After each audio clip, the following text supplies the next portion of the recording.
Stu Cook, it's been a long time. Good to have you back here at noise11.com. My pleasure. Thank you. Jackdawg. I'm amazed that this thing has been like a buried treasure for decades. Never say die, right? Never give up hope. The original, it was recorded in the late 80s, early 90s, I believe, best of my memory at this point, and released in 2009, just a very limited release. 1,000 CDs were printed. It was released, and that was it. John McFee and I always felt that it deserved a better shot. And so last fall, after a good conversation with John about it, I set out to see if I could find somebody that would be interested, that would, see any value. And so it wasn't long before I got hooked up with Liberation Hall Records, Arnie Shore and his great team. And Arnie really liked it. And I think our record contract is 1.5 pages long. And he says, yeah, I'll put it out. And from there, that was just about a year ago when John and I first kicked this idea around. So we're quite excited that the album is going to get a proper release. 16 songs. It was over a relatively short period, wasn't it? 8 or 9 months at John McFee's home studio. Is that where it was made? That's correct. John has a pretty fine studio in his tractor barn. He lives on a sort of a ranchy part of the state of California, and he converted not needing a tractor, he converted the structure into a very nice recording studio. When I listened to the record, coming, I guess, off the back of Southern Pacific, it has less in common with that. But when I listened to Bayou Rebel, the first track on that, that's a very Creedence sounding song. Is that a deliberate sound? Yes, it was. You can either run from your roots or celebrate them, we thought. And so when John and I sat down to write that song, we thought, well, let's write about the swamp and let's make it sound swampy. Why not? I think it was intentional and with good intentions. So when we look at the timeline for this, it was after both John and Keith were in the Doobie Brothers, after you were in Creedence, and after that band Clover, which backed Elvis Costello, My Aim Is True, which went on to become Huey Lewis and the News, and I think John was in that band too. That was a band, Clover, which is a band that was on Fantasy Records with Creedence back in the late 60s. Creedence became worldwide success, and Clover was completely ignored. And they, I think they did 2 albums for Fantasy, and they were probably too good for what they were trying to do. They really couldn't, they had so many genres, so many styles of playing that no one could really focus on what kind of a band Clover was. So they moved en masse to the UK, where they ended up, through meeting managers and producers and so on, they ended up, Clover was the backup band on Declan's first album, My Aim Is True. And then John went on to play, on other efforts by Elvis. And the band tried their hand, with breaking into the UK market, and they never really had any more success. When they came back, Huey and Sean Hopper formed the Huey and the News. John went to work with the Doobies. And when we get into the recording of this album, the Jackdawg album, you had quite the commute for that, didn't you? Because you were traveling many hundreds of miles every week just to get this record done. John lived in the Santa Barbara, California area, which is below mid-state, but a couple-hour drive from Los Angeles. And Keith and I lived in the San Fernando Valley. So every Monday we would drive up to John's place, write and record for the week, and on Friday nights we'd drive home. And we did that pretty regularly for 8 or 9 months. And tell me about Joe Gottfried, who was involved with this. What was his part in the recording for all of this and actually getting the thing released? Joe Gottfried was the owner of Sound City, a very famous recording studio in the San Fernando Valley. Fleetwood Mac, many other artists did their great work there. We became introduced to him. We were introduced to Joe, and he liked what we were doing and became sort of our mentor, unofficial manager, and would offer ideas about the songs, what kind of a career we might have when we got the project done, so on. And it gave us a lot of inspiration that somebody that had seen so much of the high level of the music business was interested in supportive of what we were doing. Sadly, Joe passed just as we were getting to the critical juncture of having a finished record and shopping for a deal, getting a touring agency, and so on. And so we were left rudderless. That coupled with the dramatic change in the music industry that occurred in the early 80s when what we were doing, sort of polished rock and roll, turned to grunge, which was back to the garage, right? There was a different kind of force that had taken over the industry. People were looking more for that. Instead of who's the next Elton John, they were looking for the next Nirvana, or next Pearl Jam, next Alice in Chains. So the Pacific Northwest became the center of gravity for the music industry for a while, and we definitely didn't fit into that. So we decided that we'd move on. We had a lot of fun, quite proud of our efforts, but we didn't see a path forward. Had you performed much in that time? Never. After Southern Pacific left the road and disbanded, Jackdawg was a writer's workshop, actually. We wanted to play together, but we had to have things to play. So we had to sit down and write material that we all liked. We had no rules. Every song was treated as a fresh start. We didn't try and write one like the one we just written. We tried to keep everything fresh and see if there was a certain direction that pulled us, and until that happened, we just kept coming up with new ideas and trying to work them out into a three-piece, guitar, bass, drums, band format. So there was no real opportunity to go play anywhere. I mean, we didn't have anything to play until we wrote the songs and recorded the album. There's one song of particular interest that Australians will want to know the story to. The Girl from Oz, about Chrissy Amphlett of Divinyls. Oh, yeah. One day, just to show you how we worked, one day Keith came in and he says, I've just found this new band that I really love, and I really am in love head over heels with the lead singer. He said, "Oh, yeah? Tell us about this, Keith."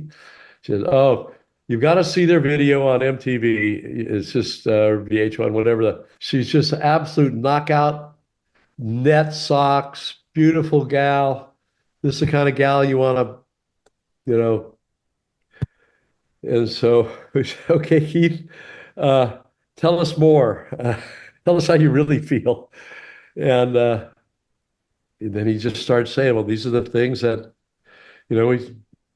we took notes. These are the things that I find amazingly interesting about this gal." And we turned that into a song, Oh, Girl from Oz. She was an incredible performer too. And you must check out Little Patty. Little Patty is Patty Amphlett, her cousin, who was a huge pop star in Australia in the 1960s. Oh, no kidding. Yeah. So there's quite a family connection in there. Australian music quite often has family ties, doesn't it? Well, yeah, yeah. There's quite a few. Well, I guess the English do it too. The Gallagher brothers, we've got the Finn brothers down here, and the Barnes family and whatever. So yeah, it's not that unusual. The Fogarty brothers. Yeah. The Fogarty brothers, yeah. Well, what about the Cook brothers? I mean, you were telling me once before your brother lived in Australia. My brother was an Australian. He immigrated in 1972 and took citizenship and loved it there. Married an Australian gal. Ultimately ended up living out in the Perth area. I've had many great adventures there with him in the Butte Ute. The old Ute. There's a there's a classic car. Let's get back to talking about some other tracks on the album. You recorded a cover version of Van Morrison's "Wild Night," which it's an interesting song to cover. Why'd you gravitate to that particular Van Morrison song? A little history. One day back before Clover moved to England, John McFee got a call from Van Morrison.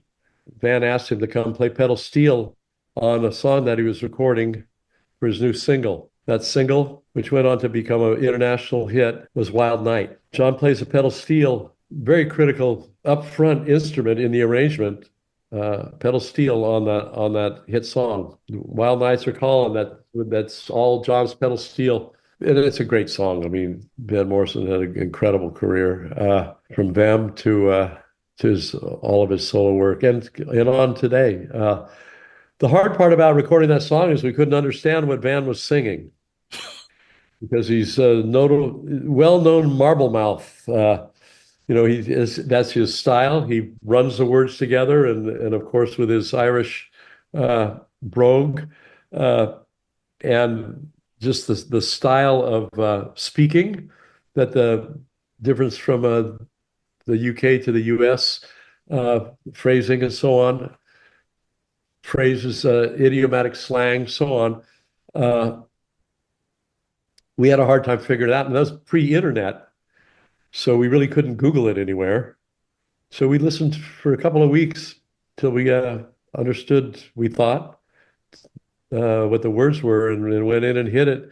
It's quite a different arrangement, but we had fun playing it. There's also another common denominator, which is you on the Roky Erickson Cold Night for Alligators. Roky and I got together in the early 80s, and I produced 15 tracks for him, which ultimately came out over 2 albums. The first one called The Evil One, and the second one I think was called I Think of Demons, but it's been re-released. All 15 songs now are available on one album, whereas before they were spread over 2 different releases. So there were 5 different songs on each of the albums. And we had a really good working relationship. I'd always been a fan of the 13th Floor Elevators and Rocky's singing. But when I got together with him, he was in this very unique songwriting frame of mind, where it was sort of a science fiction comic book, perhaps even darker. Mary Shelley kind of, it was like monsters, for real monsters, not just cartoon monsters.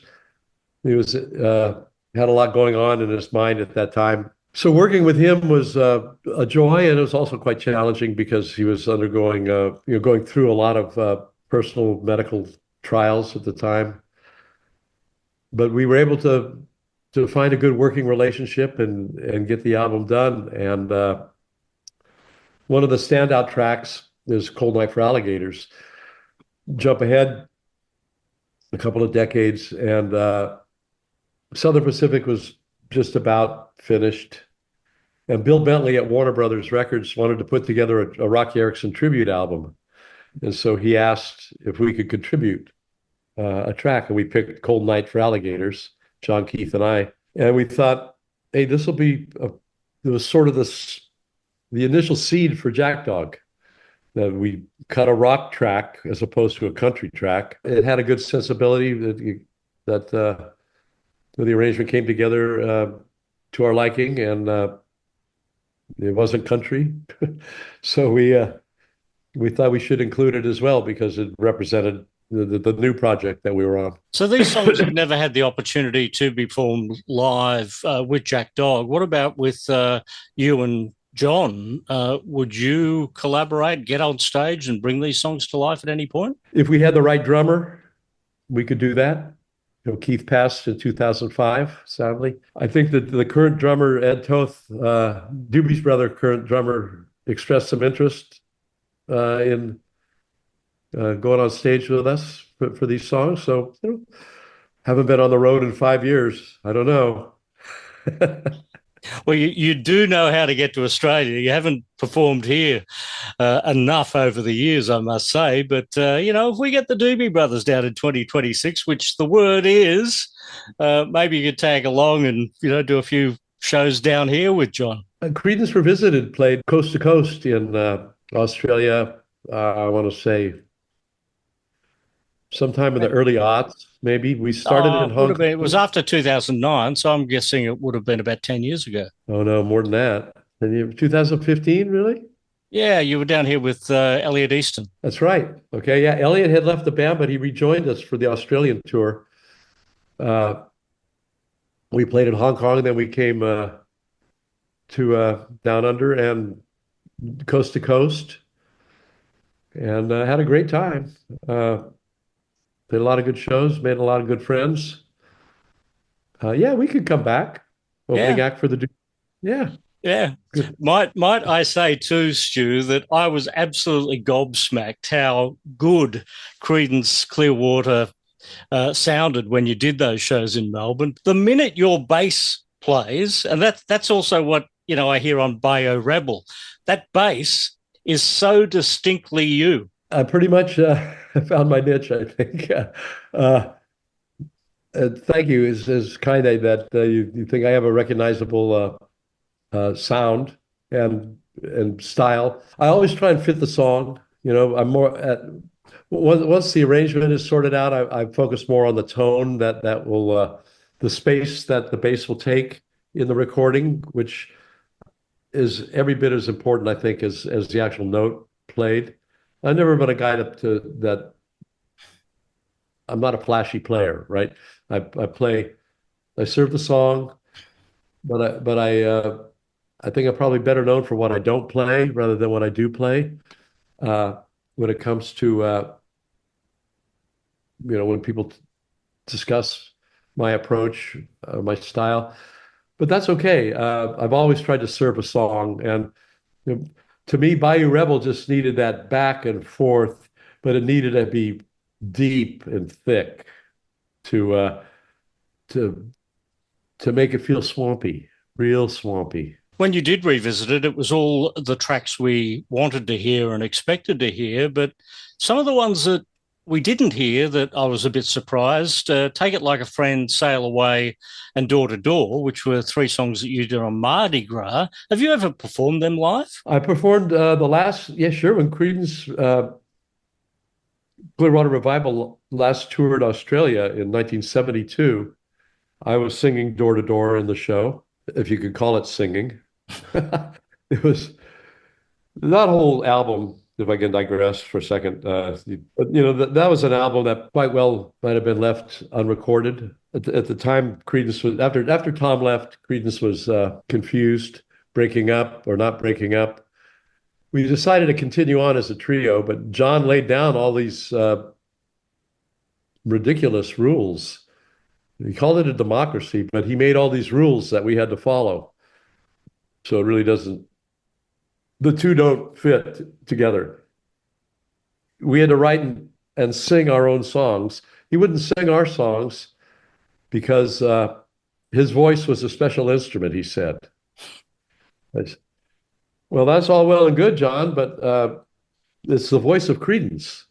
So if this is going to be a Creedence album, why won't you sing? Anyway, he said, you either do it this way or I'm going to quit.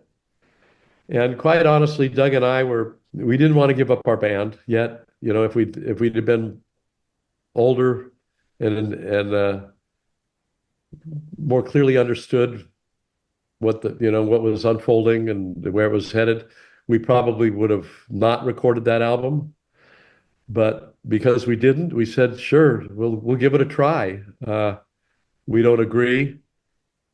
We think it's going to disappoint our fans, but we'll do it anyway because that's the only way that you won't quit.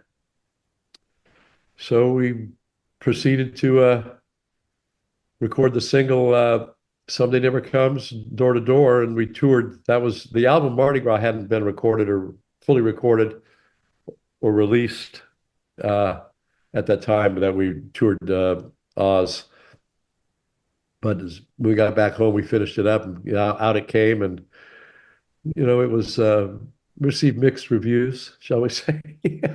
But I understood completely why it did not measure up to our previous work, but the reason it didn't is because of the rules that the band leader, singer, songwriter insisted on. It more sounded like a whole lot of solo songs all put together on the one record. I would write a song and then I'd have to play. I played lead guitar on Sail Away. John wouldn't play it. I played piano on Take It Like a Friend for Doug, the tune Doug and I wrote. We were just pretty much thrown to the wolves, and John knew it. He knew what was going to happen, but I forgive him. It's okay. That was us then, and I'm not one to hold grudges about things that happened way back in my life. We had a great career. It was a dream come true for 4 kids from El Cerrito. And here you are still being able to talk about it 60 now years I got later. Jackdawg. Yeah. Well, I did get to see Creedence Clearwater revisited, and I hope to see Jackdawg one day. It's always a pleasure to talk to you, Stu.